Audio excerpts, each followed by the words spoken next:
Hello everyone, welcome back to another video of Tech Basics. In this video, we are going to learn how to log in Quilter Finance. First step is to open your browser. Now click on the search bar and type in Quilter Finance login.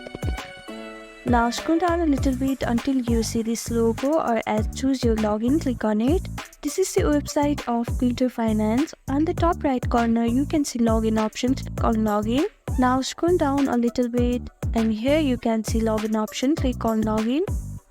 Now this will lead you to a new tab. Here you have to type in your username, so type in your username. If you have forgotten your username, you can click on this link and recover it. And if you don't have an account yet, you can click on register and create a new account. Now click on next. Now here you have to type in your password. If you have forgotten your password, you can click on this link and reset it. Now click on login, and these are the simple steps that you can follow to log in Quilter Finance. Thank you for watching this video. I hope this video was helpful to you. Please do like, share and subscribe to our channel, and don't forget to comment down below if you have any questions. Thank you.